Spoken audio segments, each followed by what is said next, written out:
elle vient de me chier dessus pour la deuxième fois de la journée. Un petit update sur Jean-Michel Corneille. Elle va beaucoup mieux que quand on l'a récupérée. Quand on l'a récupérée, elle était complètement amorphe. Il n'y avait que sa tête qui était quand même assez active, mais elle ne bougeait ni ses ailes ni ses pattes. Vraiment, c'était catastrophique. Elle avait une seule patte qui répondait à peu près. Là, sa patte droite, du coup, est active tout à fait normalement. Sa patte gauche, qui était complètement inactive et tendue comme un bâton, elle commence à la bouger. Elle arrive un peu à plier ses doigts et à plier sa patte, ce qu'elle n'arrivait pas du tout à faire.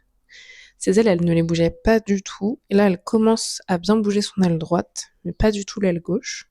Sinon, depuis qu'elle est là, elle mange très bien. Elle boit très bien. Bah, elle se déplace pas du tout parce qu'elle n'arrive pas à marcher. Mais comme maintenant, elle arrive un peu à bouger ses jambes quand on la met par terre, elle arrive à ramper. Mais bon, on a peur qu'elle se blesse le thorax, l'abdomen. Je sais pas comment ça s'appelle chez les oiseaux. Donc, on essaye de la mettre dans l'herbe. Parce qu'on se dit qu'il faut en fait, si elle a des problèmes aux muscles ou je sais pas quoi, faut qu'elle essaye de, faut que ça se reconstruise quoi. Faut qu'elle récupère sa force. Donc, on essaye de la laisser ramper un peu pour qu'elle récupère de la force dans ses pattes. Pour ses ailes, on essaye de la tenir et de lui laisser de l'amplitude pour qu'elle utilise ses ailes. C'est un peu difficile, mais ça va beaucoup mieux que quand elle est arrivée vendredi. Et là, on est lundi.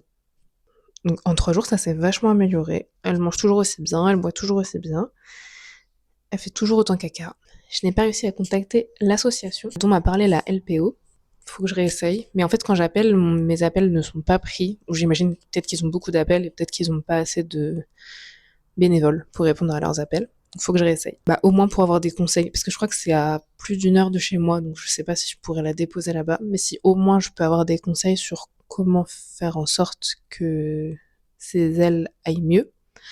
Et sa patte. Si au moins elle pouvait marcher, ce serait super cool. Parce que là, du coup, quand elle est dans sa caisse, bah, elle peut que rester allongée. Et j'ai peur que ça lui fasse, je sais pas si c'est possible, mais que ça lui fasse des escarres comme les vieux qui sont coincés dans leur lit. Et du coup, vu qu'elle se fait caca dessus, malheureusement, vu qu'elle reste allongée, bah, alors déjà, on doit nettoyer sa caisse tout le temps. Et en plus, sa peau est constamment en contact avec ses fientes. Donc on lui donne des mini-douches pour rincer le caca qu'elle a sur elle. Et j'ai peur que ça lui fasse mal à la peau à force d'être en contact avec son caca.